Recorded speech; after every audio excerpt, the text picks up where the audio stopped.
¿Cómo se encuentran? Luego de la materia va a tratar sobre potencial de membrana y contracción muscular. Recordemos que en la primera clase fue una clase bastante extensa en la cual hablamos sobre el balance hídrico del cuerpo.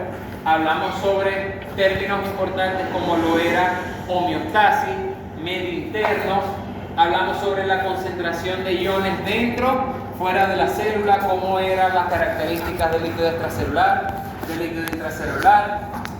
definimos cómo era el intercambio de líquidos entre los vasos sanguíneos y el tejido, ¿okay? A nivel de capilares arteriales, capilares venosos, las fuerzas mediante las cuales ese líquido vuelve y sale de los vasos sanguíneos, que sabemos que se llama el mecanismo de Starling, ¿okay?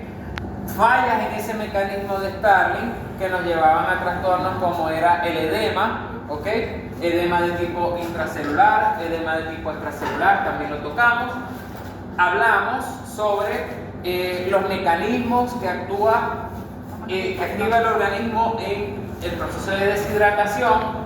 Hablamos sobre la arginina vasopresina o hormona antidiurética, ¿okay? Hablamos sobre el sistema de renina-angiotensina-aldosterona y sobre el mecanismo de la sed.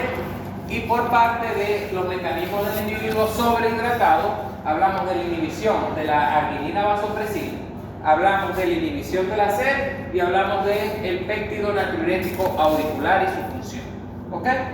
Básicamente todo eso fue el tema 1 de la materia, tema que fue bastante extenso. Fisiología la vamos a manejar de 2 temas y examen. ¿Qué quiere decir? Que vemos este tema y depende cómo lo quieran ustedes, si dentro de 15 días o de una semana hacemos el examen. Ahora, lo que no quiero yo es que se les vaya acumulando examen, porque yo 2 clases que voy a dictar y examen que voy a hacer, ¿ok? Bien.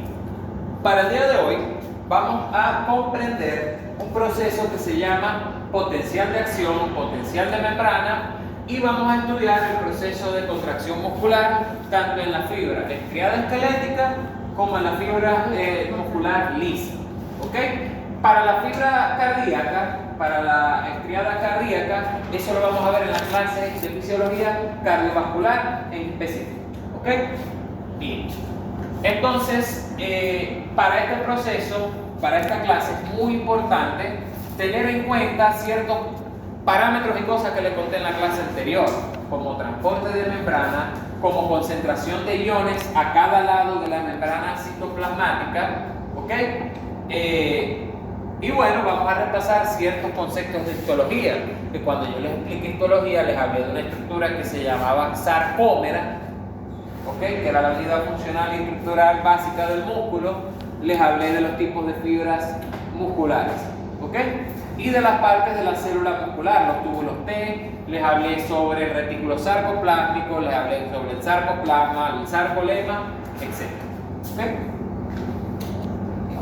Empecemos entonces con el capítulo 5. Sabemos que el libro que usamos acá es el libro de Fisiología Humana, de Tratado de Fisiología Humana de Robert Gale. ¿Okay? Vamos a hablar primero sobre el capítulo 5, que trata sobre potencial de membrana y potencial de acción. Esos 2 conceptos. ¿Qué es el potencial que tiene una membrana y qué es el potencial de acción? ¿Okay? Tenemos que saber que las membranas y células de nuestro cuerpo son baterías, están cargadas. ¿Okay? ¿Qué quiere decir? Que tienen cargas tanto positivas como negativas. ¿Okay?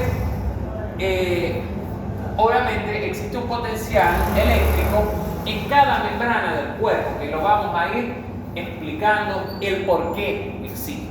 ¿Ok?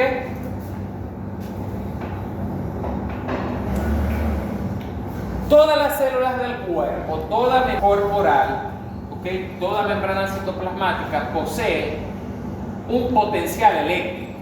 ¿Ok? Tanto la de los glóbulos rojos, como las células de superficie de la piel, como la neurona, las caliciformes, las células musculares, células óseas, células musculares lisas. ¿Por qué ocurre ese potencial de acción en las membranas del cuerpo?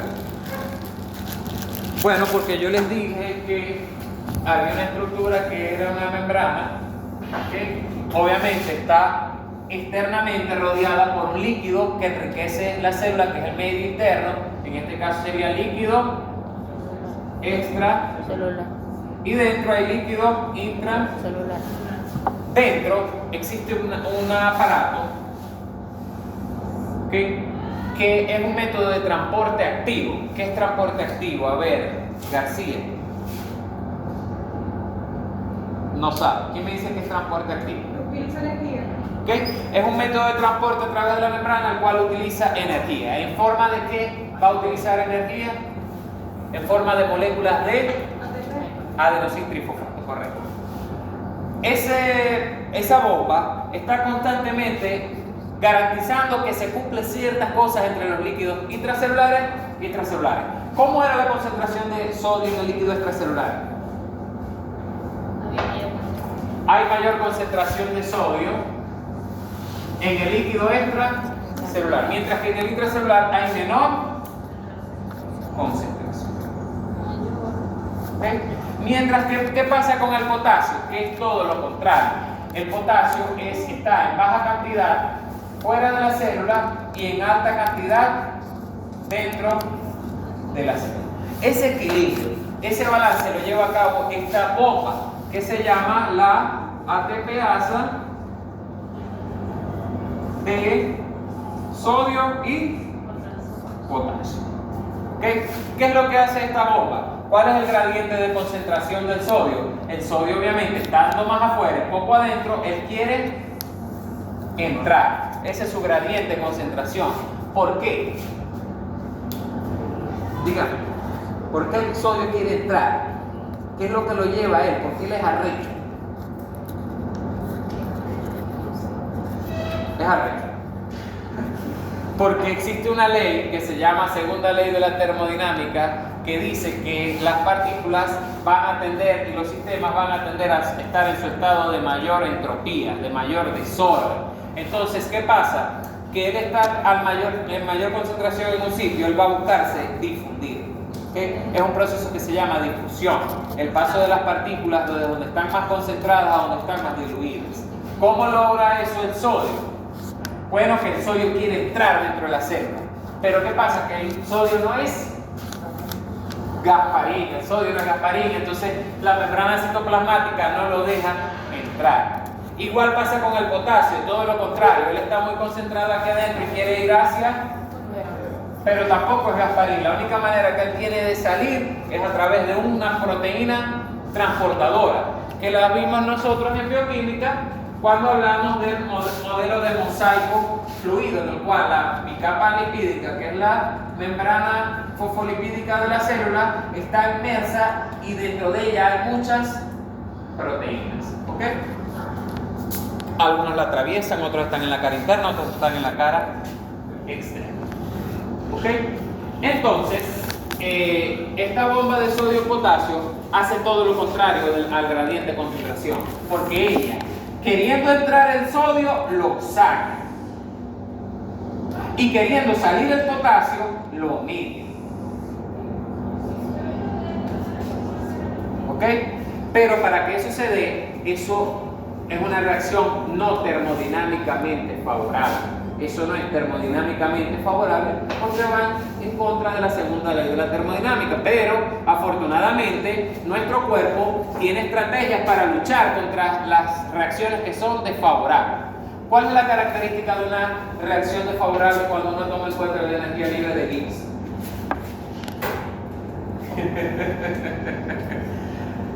Ajá, los que vieron bioquímica la semana pasada, yo hablé de la energía libre de Gibbs. Díganme. Cuando la energía libre de Gibbs es positiva, la reacción es desfavorable y necesita un aporte de energía. En este caso es positiva la energía libre de Gibbs, pero tenemos una molécula que se llama ATP que va a romper un enlace, ¿ok? Y se va a transformar en adenosín difosfato.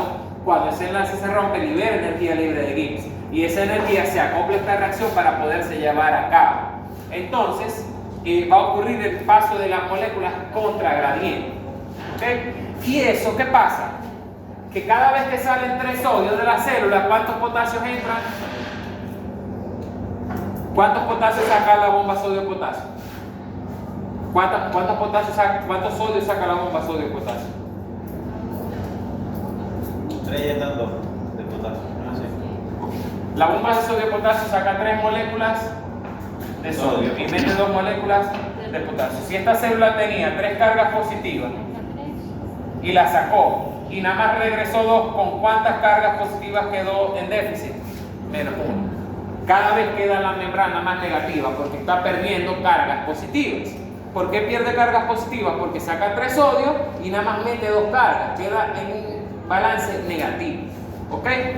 Esto hace que la cara interna de la membrana sea más negativa que la cara externa de la membrana donde está el líquido extracelular.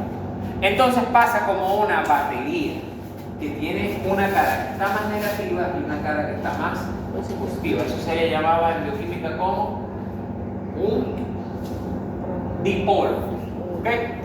Todas las células tienen esta característica, todas. ¿Okay? Sin embargo, no todas van a explotar esto.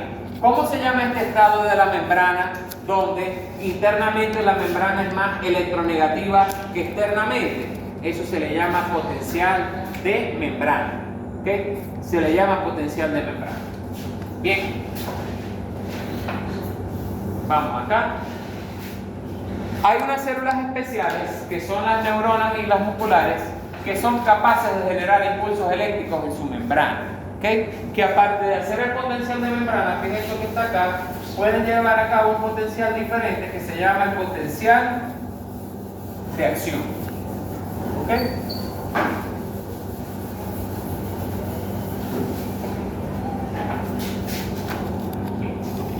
Entonces, física básica del potencial de membrana. Tenemos el constante intercambio entre potasio y sodio. Siempre sacamos 3 sodio y metemos 2 potasio. Entonces siempre nos va a quedar faltando una carga positiva. Esto hace que la cara interna de la membrana celular sea electronegativa, mientras que la cara externa sea electropositiva. ¿Okay? Entonces, para el examen, ¿qué es potencial de membrana en reposo o potencial de membrana simplemente? ¿Okay? ¿Y qué es potencial de membrana en acción? ¿Okay?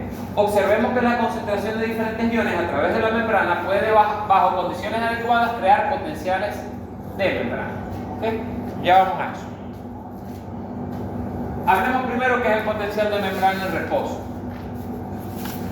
Normalmente, en milivoltios, el potencial de membrana es de menos 90 milivoltios en la cara interna de la membrana citoplasmática. ¿Por qué se logran esos menos 90 milivoltios? ¿Por qué es negativo?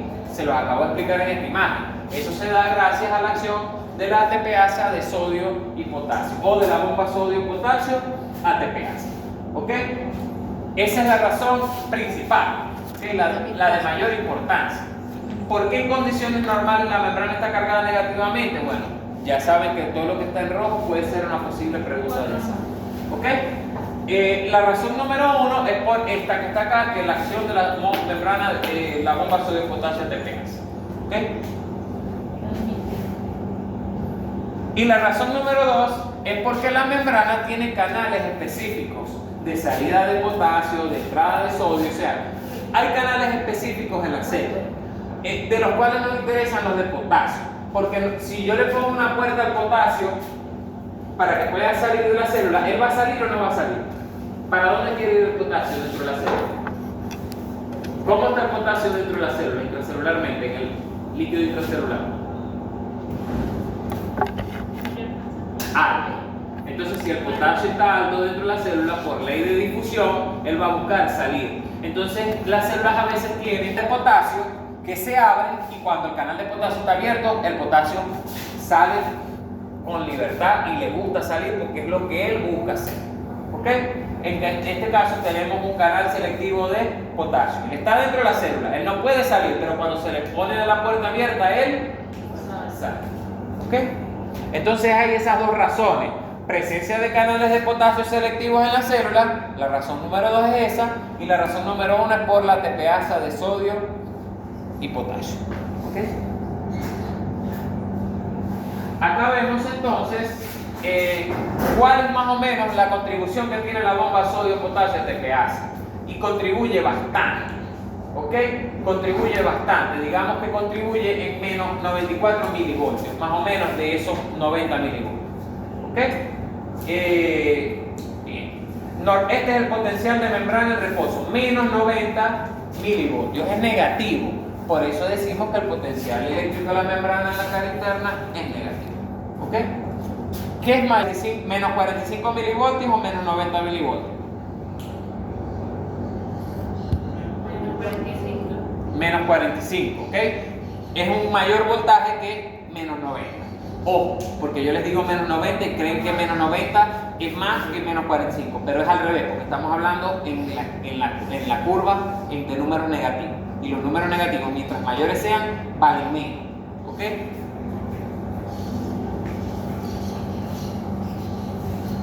Hay unas células especiales del cuerpo que, además de tener potencial de membrana, que es eso, que la membrana interna esté electronegativa, pueden realizar un cambio, pueden conducir una corriente eléctrica.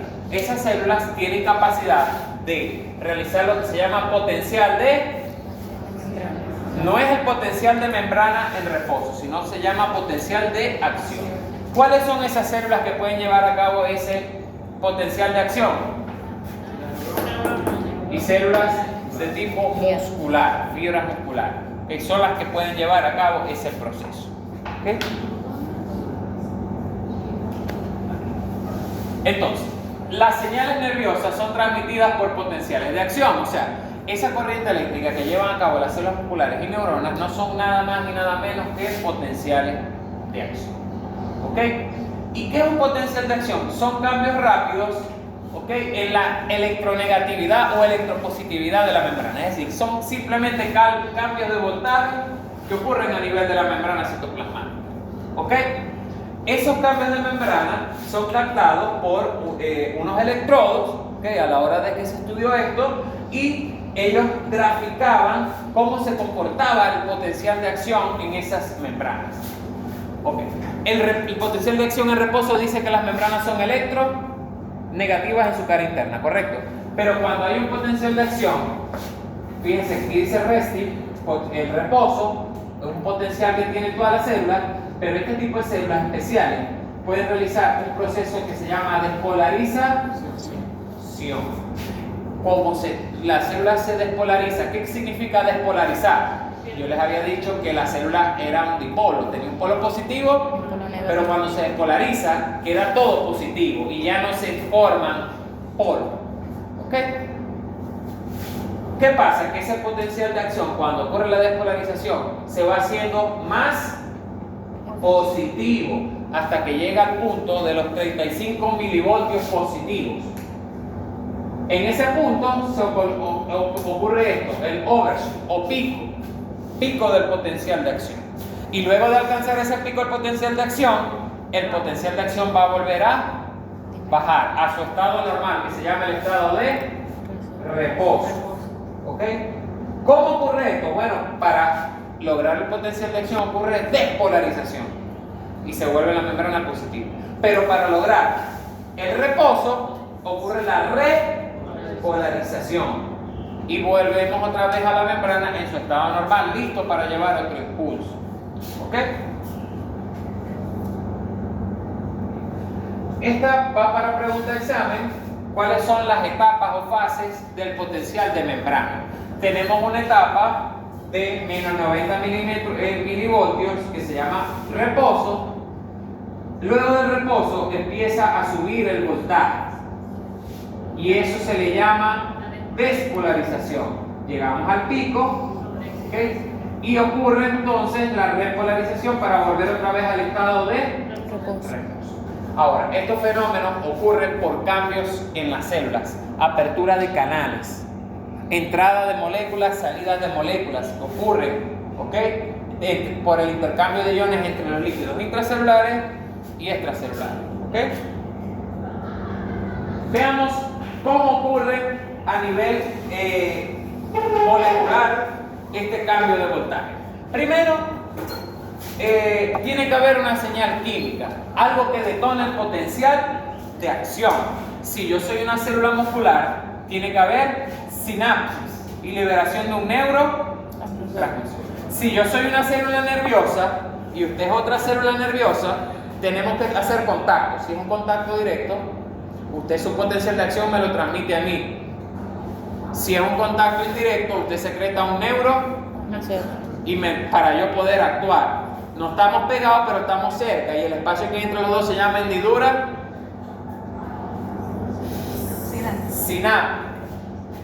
sináptica, donde se liberan neurotransmisores. ¿Cuál es el principal neurotransmisor de la contracción muscular? ACTH, acetilcolina. Okay. Está la membrana normal, está la membrana en reposo. Supóngase que yo sea una neurona que esté conectado con ella directamente por voltaje. Ese voltaje hace que se me active un canal de sodio. ¿Okay? Fíjense que el canal de sodio, ¿cómo estaba? Estaba cerrado. Él lo abre el voltaje, lo abre un neurotransmisor. En este caso es un canal que se abre por voltaje. ¿Okay? ¿Qué pasa cuando yo tengo una célula y abro el canal de sodio? ¿Qué va a hacer el sodio? Va a pasar, va a salir. ¿Va? ¿Aquí? ¿Qué va a hacer? Va a entrar a la célula.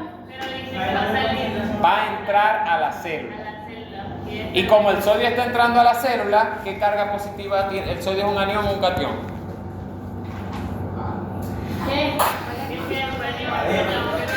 ¿Ah? El sodio es un catión porque tiene carga positiva. ¿Y qué le pasa a la célula si le están entrando cargas positivas? Sube el voltaje. Entonces el voltaje de la célula, cuando está entrando sodio, va a ir aumentando y se va a envolver desde menos 90 milivoltios hasta 35 milivoltios. Se va haciendo más positiva la célula porque están entrando cargas de sodio positivas.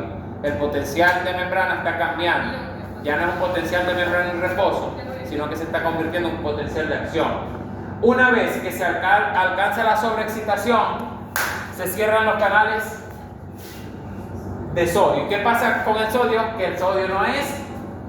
¿Qué no es el sodio? Gasparín. A ver si se lo aprenden así. Realmente si yo aplico corriente a ella, esos canales se abren.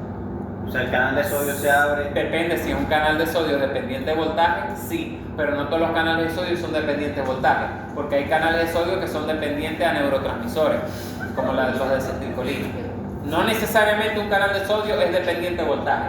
En este ejemplo, fíjate, te dice un canal de sodio dependiente de voltaje, pero no todos los canales de sodio son dependientes de voltaje. ¿Ok? Usted le pone corriente a ella y obviamente va a activarle todos los potenciales de acción de su célula, y por eso que de todas las células de su sistema nervioso y de su sistema muscular, y ella va a tener espasmos, contracciones involuntarias por el corrientazo. ¿Ok? Bien, ya eso también depende del tipo de voltaje, si es 110, si es 220, si se murió Parcoño, etc. ¿Ok? Ok. Llega la sobreexcitación, se cierran los canales de sodio, entonces la célula ya deja de hacerse positiva, se llegó a los 35 milivoltios. ¿Qué va a ocurrir en ese caso? Que tenemos que volver al potencial de reposo. ¿Cómo lo vamos a lograr? Bueno, porque cuando se alcanza la sobreexcitación, se abren unos canales lentos. Adelante, la hora. ¿Qué hora es? Porque no estoy dejando entrar a la gente cuando llega tarde. ¿Es así o no es así? No puedo dejarlo pasar. Disculpe. Bueno, un pavo, bueno, una pava. Así dice la ley de la naturaleza. 12:15. Entramos a 12:15. ¿A qué hora es la entrada de la clase? 12:15. Son las 12:22. Le digo porque la semana estoy poniéndome rudo con la hora de entrada, y la semana pasada no las dejé entrar a ellas que venían de San José, no puedo tener los santos. ¿Ah?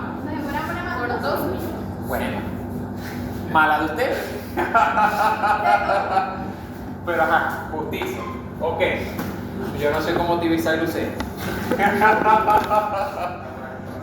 Miren, una vez que se alcanzó la sobreexcitación, se abren unos canales slow activation, canales de voltaje lentos de potasio. ¿Qué pasa si se abren unos canales de potasio en la célula? ¿Para dónde quiere salir el potasio? El potasio quiere ir de la célula. Y como el potasio tiene carga positiva y la célula está perdiendo carga positiva, ¿qué le pasa al potencial de acción? Baja su cantidad de milivoltios, disminuye, se vuelve más electronegativo. ¿Okay? Hasta que llega el momento que otra vez la membrana llega a los menos 90 milivoltios y se cierra otra vez el potencial y la membrana queda otra vez en estado de reposo. Eso quedó hecho un desastre, porque ahora la célula quedó con mucho potasio fuera y con mucho sodio adentro. ¿Quién es la que compone a la célula otra vez después de ese proceso? La bomba sodio-potasio ATPasa, que vuelve a garantizar que esas condiciones que estaban antes vuelvan a ocurrir en la célula. ¿Ok? Bien. Fíjate que el canal de sodio puede ser activado por una señal química o una señal eléctrica, si es dependiente de voltaje o dependiente de un neurotransmisor. ¿Okay? Entonces, pregunta de examen, me van a explicar este potencial de acción, pero yo nada más quiero que no me expliquen estos palitos. Me van a decir, bueno, en el proceso de reposo la cara interna de la membrana se encuentra electronegativa debido a la presencia de canales de potasio y a la presencia de la bomba sodio-potasio ATPasa. Una vez que arranca el potencial de acción, ocurre despolarización. Esta subida en el voltaje ocurre porque se abren canales rápidos de sodio. ¿Okay? Hasta que se alcanza la sobreexcitación, donde los canales rápidos de sodio se cierran y por eso es que la corriente no deja de ser más positiva. Y al cerrarse los canales rápidos de sodio, se abren los canales lentos de potasio, que me producen que vaya yo perdiendo cargas positivas y que ocurre el proceso de repolarización hasta llegar otra vez al estado de reposo. Y bueno, otra vez ir a otro potencial de acción y otra vez ir a otro potencial de acción. Y el que está limpiando todo ese desorden se llama la bomba sodio-potasio ATPasa. Bueno, aquí lo ven en resumen bonito para que se lo estudien. ¿Ok?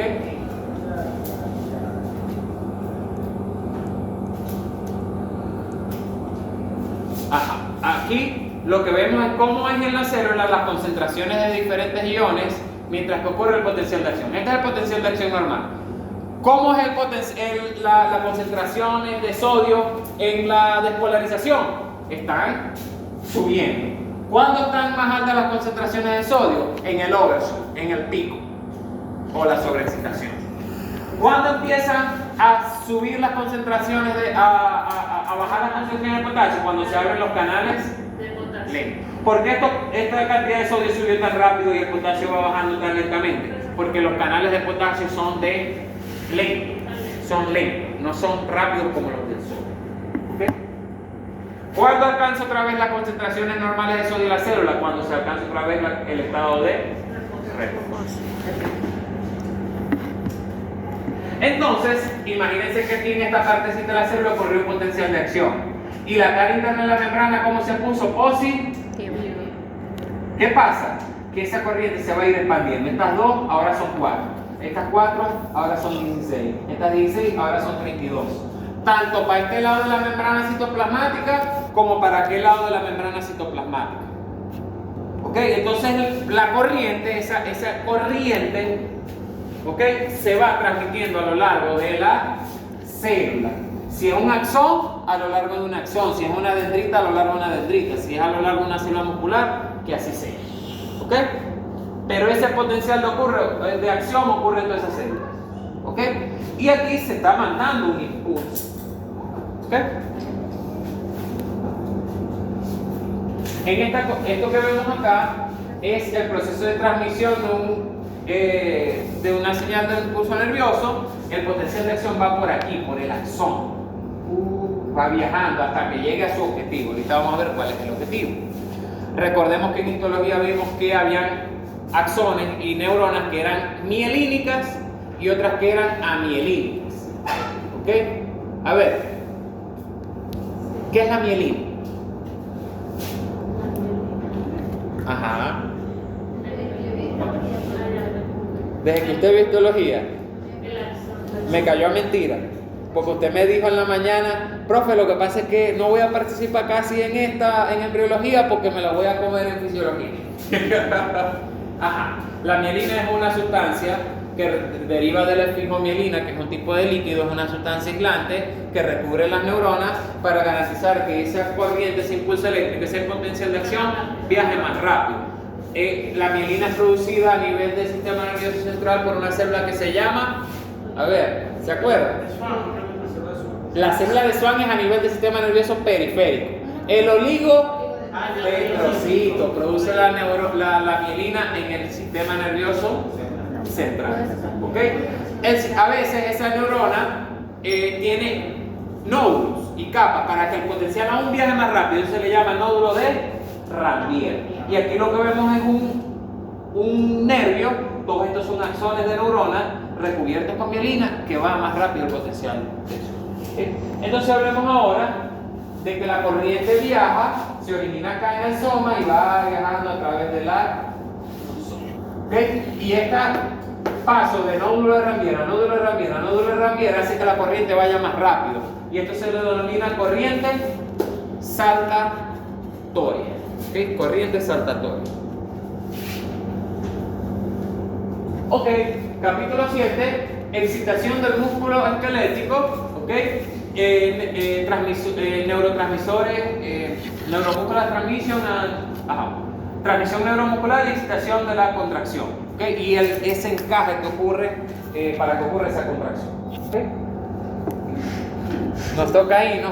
Hay teología, un poquito, no sé. Para mí es algo bellísimo, para ustedes no sé si les traiga buenos recuerdos, pero eso es bien, así es bien. Primero, tenemos que recordar de histología la unión entre neurona y neurona, o neurona y célula muscular, ¿cómo se llama? Sí, a usted le trajo malos recuerdos porque puso una cara así como de tristeza.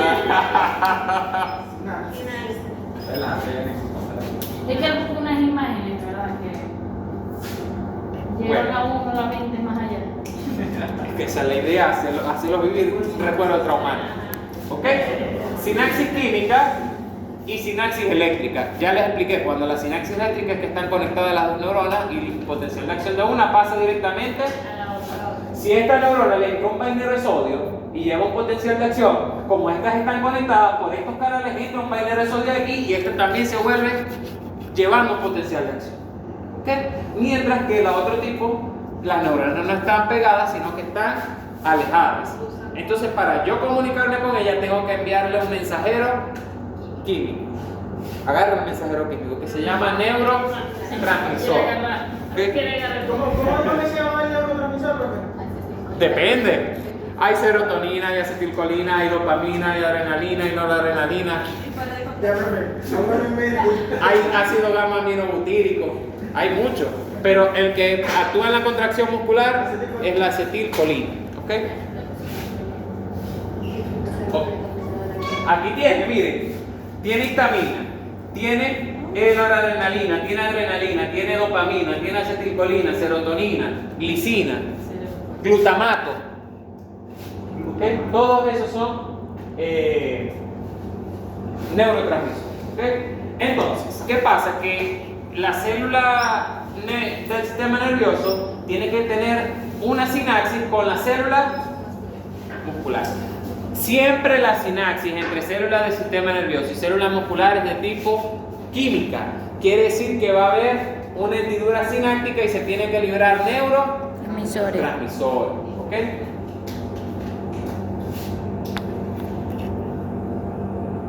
Hablemos de cómo ocurre ese mecanismo de sinapsis. Me gusta más, no sé, como yo estoy dando fisiología 2 a capela con el pizarrón, ahora me está gustando dar las clases a pizarrón, no con la diapositiva. ¿Cómo funciona ese proceso? Ya lo voy a agarrar también, pero es que necesito varios colores. Primero, tenemos una conexión entre dos células. Aquí está el soma de la neurona. Aquí viene el axón.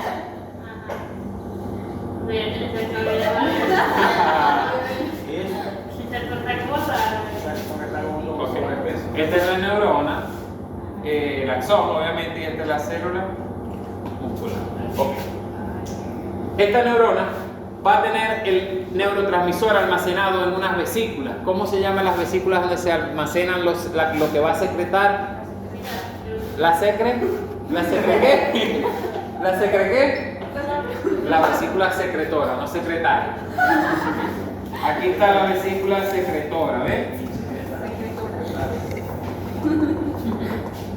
Pero para estas vesículas secretoras poder fusionarse con la membrana citoplasmática y liberar el neurotransmisor que se llama ACTH, acetilcolina, ¿ok?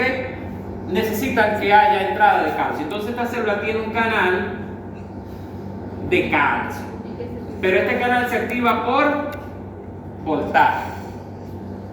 ¿Cómo se va a activar el voltaje? Bueno, porque de cerebro se mandó un potencial de acción. De potencial de acción lo agarró otra neurona. Lo recibió esta neurona y aquí viene el potencial de acción. Aquí va, va llegando. Con el mielina, profe. Sí, va lento, porque la mielina es necesaria. Ok, una vez que el potencial de acción llega a este canal, como él trae una carga positiva, lo activa. ¿Y qué hace este canal de calcio? Se abre. Entonces hay muchas moléculas de calcio que está en alta concentración fuera de la célula y va a pasar a entrar dentro La célula. y cuando el calcio llega al citoplasma del axón, ¿okay? Hace que estas vesículas secretorias se vayan hacia la membrana citoplasmática y se fusionen con ella. Y al fusionarse ellas liberan el neurotransmisor que se llama ¿cómo? Cuando ya se acaba este proceso, este calcio vuelve afuera de la célula gracias a una bomba de calcio ATPasa que saca calcio. ¿Okay? Saca el calcio. Se liberó la acetilcolina. La acetilcolina sola no hace nada. Tiene que unirse a su receptor. ¿Qué es un receptor? ¿Cómo se llama el receptor de acetilcolina? A ver. ¿Y usted? Receptor de acetilcolina.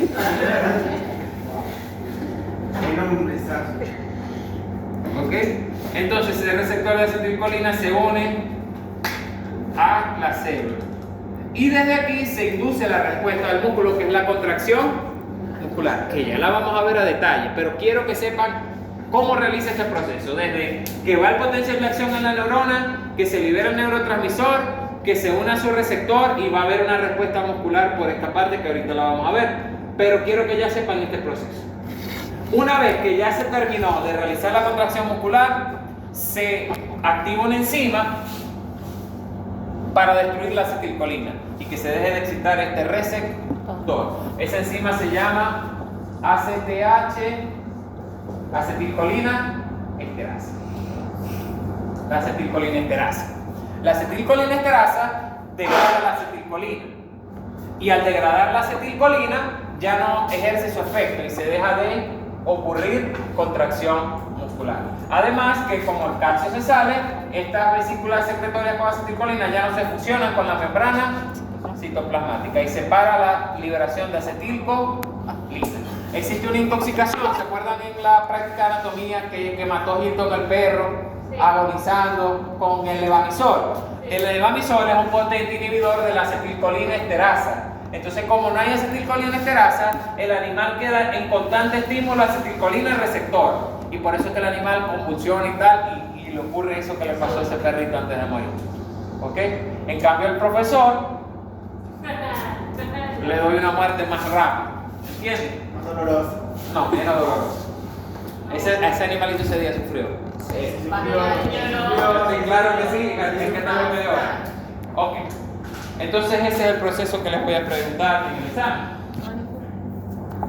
Fíjense que hay canales, el potencial de acción ocurre, canales de sodio tal, activan los canales de calcio por voltaje, entra el calcio, se fusiona la vesícula secretoria con la membrana, libera el neurotransmisor se une al receptor, hace su respuesta celular. Cuando ya se termina esta reacción, ya no hay más potencial de acción, se activa la bomba de calcio para volver a tener calcio normal en concentración normal y que ya no se activen estas vesículas. Y por otro lado, la acetilcolinesterasa degrada la acetilcolina en colina, ¿ok?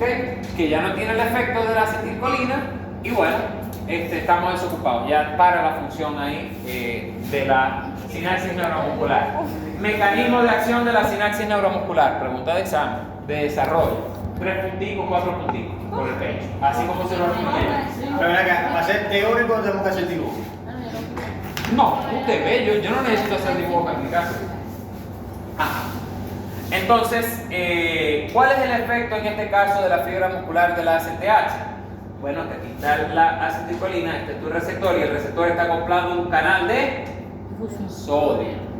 Fíjese que un canal de sodio no dependiente de corriente, sino de unión acetilco. Cuando el canal de la acetilcolina se une a su receptor, se abren canales de sodio. ¿Qué empieza a hacer el sodio? Entrar en la célula muscular. ¿Y qué ocurra? Un potencial de acción, pero ya no en la neurona, sino en la célula muscular. ¿Por qué entonces no, el músculo y el sistema nervioso no están conectados directamente en vez de por una sinapsis con neurotransmisores, con una sinapsis directa? Ah, bueno, porque pregúntele usted a quién inventó el cuerpo humano y el cuerpo de los animales que lo quiso hacer así. ¿Ok? Vamos a hablar de la contracción del músculo esquelético. ¿Okay? ¿Qué es la contracción del músculo esquelético? ¿Quién me dice? ¿Qué es el músculo esquelético en primer lugar? Músculo. Estriado esquelético, nunca se lo han mencionado, ¿verdad? Entonces, dígame.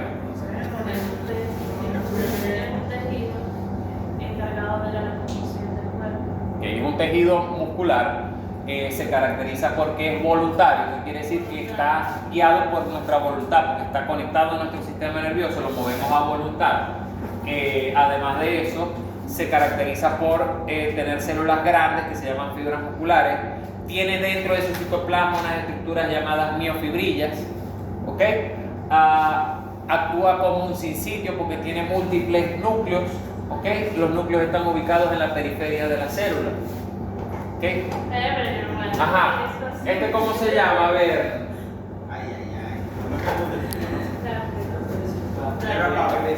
Ese es el trapecio. Y abajo el trapecio, ¿cuál está? El romboide. Y abajo el romboide, el cuadrado. Pero bueno, no vamos a matar otra vaca para que se aprenda. Debe ser experto en conocer esos músculos. Ajá. Bien. En la estructura del tejido muscular tenemos el músculo visto macroscópicamente. Pero el músculo, a su vez, está formado por haces de músculo. Cada haz está rodeado por el endomisio. ¿Se acuerdan del endomisio, del perinicio, del epimicio? Yo sé que no, pero no importa. Cada haz de fibra está rodeado por tejido colectivo que recibe ese nombre de endomisio. Esta acá se llama fibra muscular estriada esquelética. O también se le llama como miocito. Y la miofibrililla está dentro del miocito. Y dentro del miocito está la miofibrilla. Y cada miofibrilla tiene varias unidades funcionales que se llaman sarcómeros. Sarcómeros o sarcómeros. Son ellos, son lo que les dé la gana. Okay. Entonces, bueno, aquí vemos el músculo. Sabemos que esto es un fascículo muscular. Cada una cosita de esta es una fibra muscular que está rodeada de endomisio y cada una de ellas tiene miles y miles de miofibrillas a nivel de su sarcoplasma, porque las células musculares no tienen citoplasma, tienen sarcoplasma y no tienen membrana citoplasmática, sino sarcolema. Y el retículo endoplásmico se le llama sarcoplasma, ¿ok? Como lo vimos en histología. Aquí está. Este sí es una célula muscular estriada esquelética o también llamada miocito, con núcleos en la periferia, multinucleada. Cada cosita de estas que tiene su sarcoplasma es una miofibrilla. Vamos a estudiar ahora la miofibrilla, otras estructuras que tiene esta célula, como lo es el túbulo T. Vamos a ver si hay una buena. Ajá. Claro, todo eso puede salir en el examen, obviamente. Eso es obvio. Eso es lo que me gusta en fisiología, que les puedo preguntar de materias que ya vi. ¿Ok? Esto es una miofibrilla, pero vista con mucha más aumento. Vamos a ver que toda esa miofibrilla está compuesta por varias unidades funcionales que son estos que vemos acá, que recibe el nombre de sarcómera o sarcómera. ¿Okay? Esta sarcómera tiene unas bandas claras y unas bandas oscuras. Unas bandas que son las isotrópicas o banda I y la banda A que recibe el nombre de anisotrópica. La banda I es la blanquita que es isotrópica y la banda A es la oscurita que es la anisotrópica. ¿Ok? Bien. Vamos a verla desde más cerca, esa sarcómera. ¿Ven? La sarcómera. Todo esto que se ve acá en la sarcómera de color más oscuro, esta es la banda A. Mientras que esta que está acá es la banda I. No existe la banda B. Pero existe, pero mire, sí existe. Pero es la segunda de la. Pero mire, aquí está una banda I, aquí está una banda I y aquí está la banda A. Pero la banda I no se conecta con otra banda I, sino que la divide una línea que se llama la línea Z. o disco Z. Entonces, por definición, la sarcómera es todo aquello que se encuentra entre dos discos Z. Dos discos Z, ¿ves? Este disco Z tiene banda A, banda I, la línea H del medio, otra banda I y el disco Z. Todo eso es sarcómera. Ahora, está formada esa sarcómera, esa banda A y esa banda I por varias proteínas. ¿Ok? La que forma esta banda A se llama miosina y la que forma la banda I se llama actina. Yo cuando les di histología les dije que las proteínas contráctiles del músculo eran la actina y la miosina. Vamos a estudiar estructuralmente cada una de ellas, cómo es la actina, cómo es la miosina, porque hay que conocerlas a nivel estructural. Vamos a hablar de la más facilita, que es esa que está acá, que forma la banda A, que se llama la miosina. La miosina está formada, es un polímero que está formada por varias subunidades. ¿Okay? Una molécula grande de miosina, que es esta que está acá, que tiene estas dos partecitas. ¿Okay? Esta molécula grande de miosina está formada a su vez por dos moléculas, la light meromiosina y la heavy meromiosina, es decir, la meromiosina ligera, meromiosina pesada. Cuando se une la meromiosina ligera y pesada me forma la molécula de miosina y varias moléculas de miosina me forman el filamento de miosina. ¿Ok? Importante. ¿Ah? Solamente lo podemos decir. Ah, usted se lee el libro y se lo puñalea y se lo aprende. ¿Ok? Entonces, esta meromiosina pesada es importante porque tiene un sitio de unión que se llama la cabeza de miosina, que vamos a ver más adelante cuál es la función de esa cabeza de miosina. ¿Ok? La actina por su parte está formada por varios filamentos. ¿Ok? La actina está formada por un filamento que se llama filamento grueso de actina, filamento fino de actina, ¿ok? Y por otro que se llama la tropomiosina. ¿Ok? Y aparte de eso, la actina tiene una proteína que se llama la troponina. ¿Ok? La troponina es una proteína que tiene estructura cuaternaria. ¿Qué es la estructura cuaternaria de las proteínas? La última estructura. ¿Ah? Ajá, la última estructura. Está ubicado, así. La estructura cuaternaria son aquellas proteínas que tienen subunidades.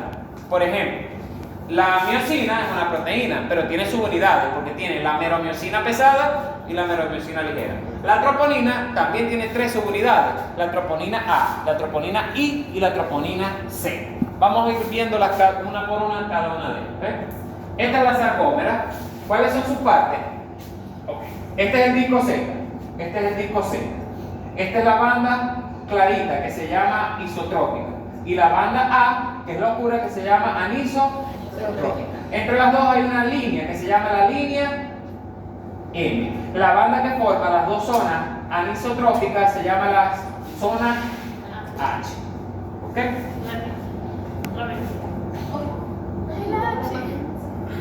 Acá vemos otra sarcómera. ¿Qué es esto que vemos aquí? Esto es la miosina y esta es la actina. ¿Ok? Esta es la línea Z. Esta es otra línea Z.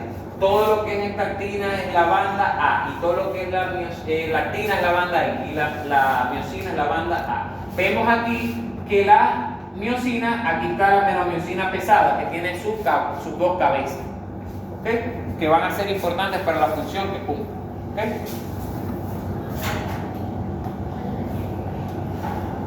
Esta estructura, ¿ok? Esta estructura que forma las dos cabezas de la meromiosina pesada se va a unir a otra estructura y me va a formar una cosa que se llama los puentes cruzados. Eso ocurre cuando está ocurriendo la contracción muscular. Cuando hay contracción muscular van a formarse los puentes cruzados, ¿ok? O de crosses bridges, ¿ok? Acá vemos con microscopio, esta es la sarcómera, miren, bien. Vemos línea Z, esta es la banda I, banda A, esta es la zona de la línea M. ¿Okay? Y todo esto que está acá es la zona H. ¿Okay? Por eso es que es, o sea, no es un dibujito así, hacerlo por ser coño de su madre, sino que ahí está, representado cuando uno acerca y ve microscópicamente muy de cerca la sarcómera. Entonces, hablemos de la actina. La actina está formada por 3 filamentos. Filamento que se llama filamento grueso, ¿okay? Este filamento que se llama fino o tropomiosina. Y esta chiquitica que tiene 3 subunidades que se llama la troponina C. La actina tiene 3 subunidades. El filamento grueso de actina, el filamento fino de actina o tropomiosina. Se llama de las dos maneras, filamento fino o tropomiosina. Y la troponina C. La troponina C tiene 3 subunidades. La subunidad A, la subunidad I y la subunidad C. La subunidad A se une a la subunidad A se une a la banda anisotrópica, a la miosina. Y la subunidad I se une a la tropomiosina. Fíjense que ven esta cadenita que está acá amarilla, que es la tropomiosina. Ustedes ven unas bolitas que tienen la actina. Esas bolitas son sitios activos. ¿Con quién se une esta bolita de la actina? Se une con la cabeza de la meromiosina pesada de la miosina. Y cuando se unen forman los puentes cruzados. Pero normalmente no se van a unir. ¿Por qué no se van a unir? Porque este huequito está tapado por este mecatico que está acá, que se llama tropomiosina. No se va a unir acá actina y miosina porque el sitio de unión está tapado. ¿Ok? Bien. Pero cuando hay contracción muscular, la troponina se va a unir a una molécula que se llama calcio. Y cuando la troponina en su porción troponina C se une al calcio, hay un cambio en la conformación de la actina y se expone, la tropomiosina se rueda y miren que deja destapado el sitio activo de la actina. Y una vez que ese sitio se destapa, se vuelve loca la cabeza pesada de la miosina y se busca unir acá y forma los puentes cruzados. ¿Okay? Para entender este proceso es necesario conocer la estructura química de la actina y de la miosina. Que cómo se forman los puentes cruzados, porque cuando hay relajación el músculo no se está contrayendo, porque el músculo para contraerse obligatoriamente se necesita calcio. Porque sin calcio, el calcio no se une a la troponina C. Sin la troponina C no se expone el sitio activo debido a que no se rueda la tropomiosina. Y si no se rueda la tropomiosina, el sitio activo está oculto, no se puede unir la cabeza pesada de meromiosina a la actina y no va a ocurrir los puentes cruzados, por tanto no ocurre contracción. ¿Okay? Aquí vemos entonces la miosina, ¿ok? La molécula de miosina formada por meromiosina ligera y meromiosina pesada. Esta parte posee una acción ATPasa. ¿Qué quiere decir posee acción ATPasa? Que tiene una enzima que puede destruir moléculas de ATP para proveer energía, porque el proceso de contracción muscular requiere energía y esa energía la va a aportar el ATP. Y cuando se acaba el ATP, ¿quién aporta energía para la contracción muscular? CTH. ¿Ah? La CTH. La Ah, acetilcolina. La No, acetilcolina no es una molécula energética. La creatina fosfato, que se lo expliqué en bioquímica 2. ¿Ok? Ok, acá vemos entonces, aquí se están formando los puentes cruzados porque se está uniendo la actina y la miosina. Entonces esos puentes cruzados se degrada ATP y básicamente se va rodando esta cadena acá, se va rodando esta cadena acá, se va acá, y el músculo se va contrayendo. Y de esa manera ocurre. Imagínense que yo tengo una cadena y la voy apretando y la voy apretando y la voy apretando y van avanzando los perritos de la cadena. Lo mismo pasa acá con la actina y la miosina. Pero para que eso ocurra, este sitio activo tiene que estar expuesto. Y ese sitio activo va a estar expuesto si se mueve la tropomiosina. Y la tropomiosina se mueve si la troponina C se une al calcio. Si no hay unión del calcio a la troponina C, porque no hay calcio a nivel del citoplasma, del sarcoplasma, de la célula muscular, la troponina se va a quedar tranquilita, la tropomiosina va a estar tranquilita y no hay formación de los puentes cruzados. Pero miren qué pasa cuando el músculo está en proceso de contracción. ¿Okay? Cuando el músculo se contrae, la sarcómera se va a estirar o se va a cortar. Díganme, ¿qué le pasa al tamaño de la sarcómera cuando el músculo se contrae? Se reduce. Se reduce, correcto. Y cuando la sarcómera está relajada, se estira. ¿Ok? Vamos a eso. Llegó la sinapsis. Sinapsis neuromuscular. Se unió la acetilcolina.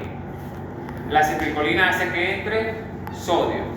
El sodio va a hacer que esta célula muscular vaya generando potencial de acción, porque la membrana se despolariza.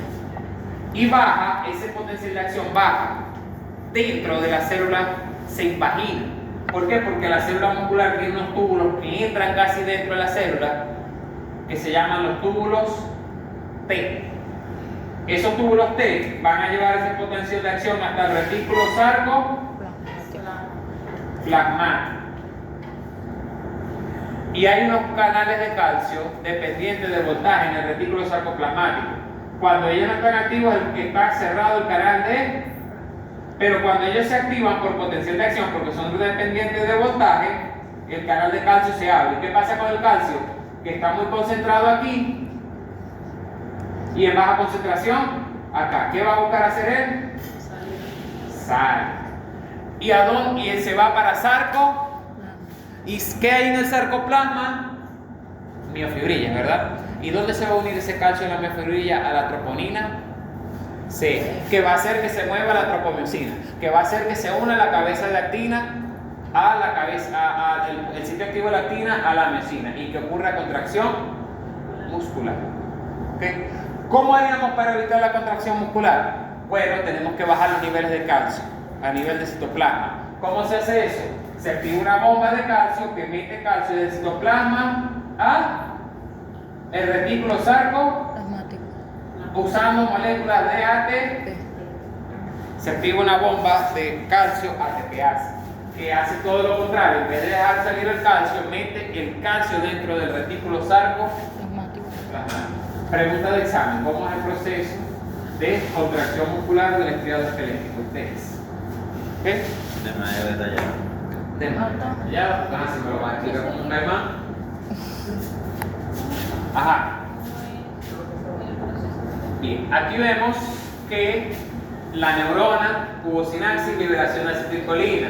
La acetilcolina abrió canales de sodio. El potencial de acción causado por esos canales de sodio bajó hasta el retículo sarcoplasmático, donde hizo que se liberaran moléculas de... Esas moléculas de calcio se unieron a la troponina C, que hicieron que se moviera la tropomiosina y se pusiera el sitio activo. Se forman los puentes cruzados por la unión de la actina con la cabeza de la miosina. Se empieza a generar gasto de ATP.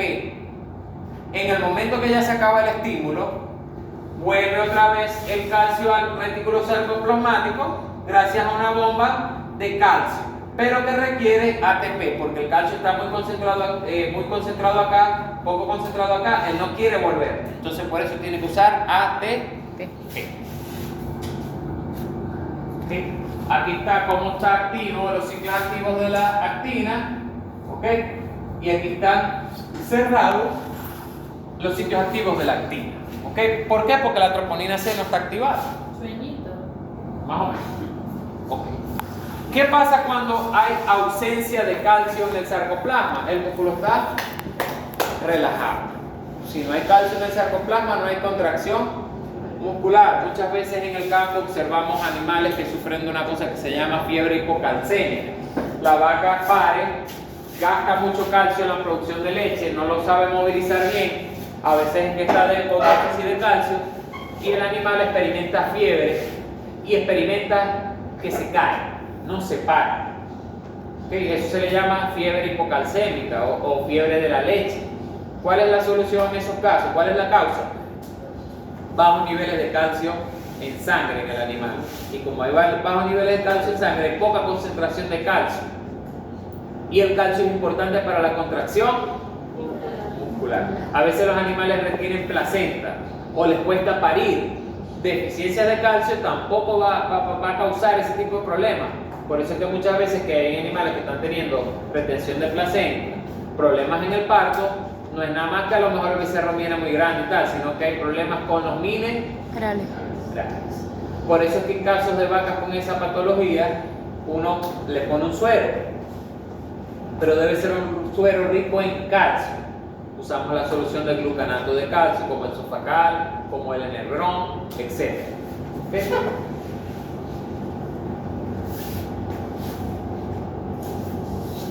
En cambio, cuando el músculo está contraído, hay presencia de calcio en el sarcoplasma, la sarcómera se va a cortar porque se expone el sitio activo de la actina, porque se rueda la tropomiosina, porque la troponina C se unió al calcio y se forman los puentes cruzados. ¿Okay?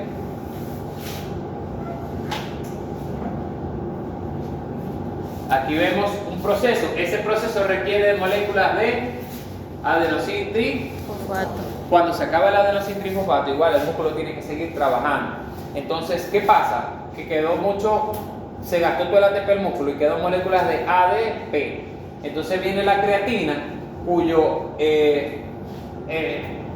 forma activa es la creatina fosfato. La creatina fosfato le da el fosfato al ADP. ¿Y qué se transforma el ADP? En AT.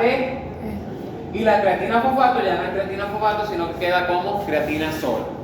Tiene que volverse a activar con fosfato para volver a hacer fosfocreatina. ¿Okay? ¿Qué aporta la molécula de creatina? Lo acabo de explicar. ¿Qué molécula aporta energía de manera que puede ocurrir este proceso? La molécula de adenosín trifosfato. ¿Okay? ¿Quién es el encargado de regresar el calcio para la relajación del músculo? Ya lo expliqué. Una bomba de calcio, ¿okay? Presente en el retículo sarcoplasmático y que está acoplada a una ATPase. ¿Cómo se mantiene el calcio en el retículo sarcoplásmico? Bueno, porque el calcio en el retículo sarcoplásmico está secuestrado. ¿Ok? Hay unas proteínas en el retículo sarcoplasmático que agarran las moléculas de calcio y no las dejan salir ni ir. Esas moléculas que secuestran calcio se llaman las calsecuestrinas. Para que sepan. Las calsecuestrinas.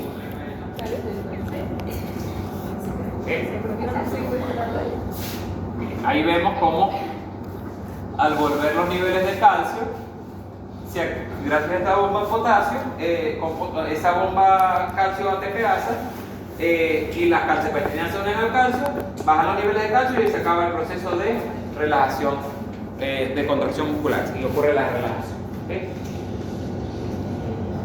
Ok, excitation and contraction of the smooth muscle. Okay. Tejido muscular es liso, funciona de manera diferente, no trabaja con este mismo sistema. ¿Dónde hay tejido muscular liso? En las vísceras, en los órganos, es una musculatura que es involuntaria.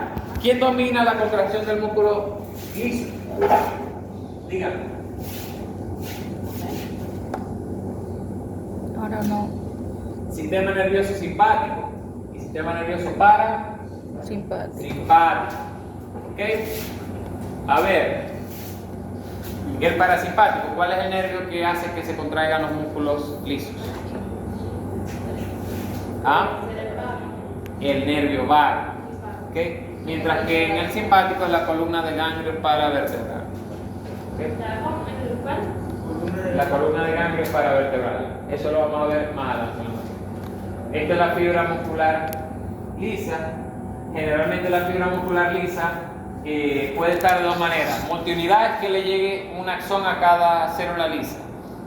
Y hay otra que es la unidad, que están varias células que están pegadas, están unidas.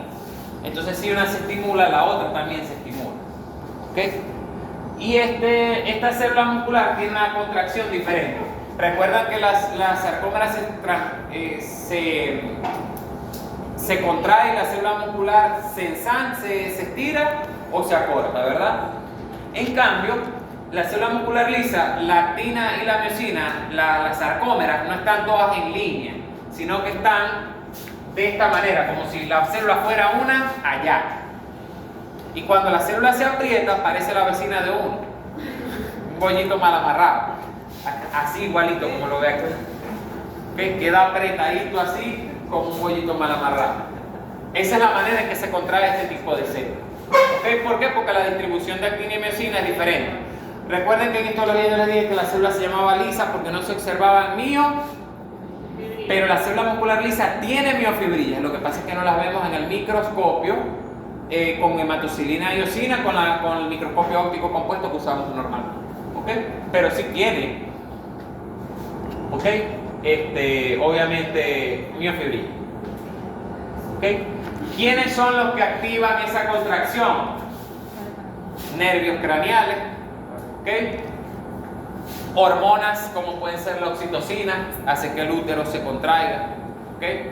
La adrenalina hace que muchos músculos como los de los vasos vasculares, los vasos sanguíneos se contraigan, etc. ¿Okay? ¿Cómo ocurre eso? Bueno, porque ¿cómo ocurre la contracción de la musculatura lisa? La oxitocina o el neurotransmisor se une a la musculatura lisa. Siempre es una sinapsis también con neurotransmisores, no es eléctrica directa. Oxitocina y adrenalina se une a la célula muscular, y cuando se une a su receptor en la célula muscular a nivel de membrana, se abren canales de calcio.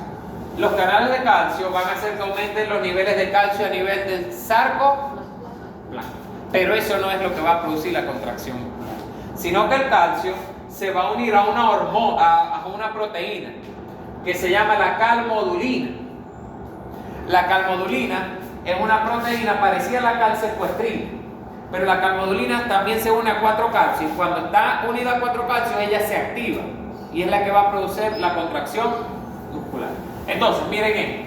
La calmodulina, al entrar calcio a la célula, se une a 4 moléculas de calcio, se transforma en calmodulina activada. La calmodulina activada va a activar la cabeza de miosina, la cabeza de miosinquinasa, que va a estar de inactiva a activa. Y cuando esto está activo, ocurre fosforilación de la miosina y contracción muscular. Cuando ya no hay calcio a nivel de sarcoplasma, la calmodulina se desactiva. La calmodulina, al desactivarse, inactiva la miosinquinasa, y cuando la miosinquinasa se desactiva, hay relajación muscular. Va muy relacionado con lo que les estoy explicando. explicando, en fisiología 2, el mecanismo de acción de las hormonas, que es el sistema de translocación de señal dependiente de calcio, calmodulina, con formación de inositotrifosfato como segundo mensaje. ¿Ok? Aquí vemos proceso de contracción del músculo liso, entra calcio en el músculo, se une con la calmodulina, eso activa la miosinquinasa. Cuando está activa, hay contracción muscular. Cuando está inactiva, hay relajación muscular. Y esta es la calmodulina. Es una proteína que se une a 4 moléculas de calcio. Cuando se unen las 4 de calcio, se transforma en calmodulina activada. Si está unida 3 a 2, no está activa. ¿Ok? Bueno, terminamos. Examen. Próxima semana dentro de 15 días. Dentro de 15 minutos. Usted tiene parcial dentro de 15 días. No va a quedar, no, porque Ya,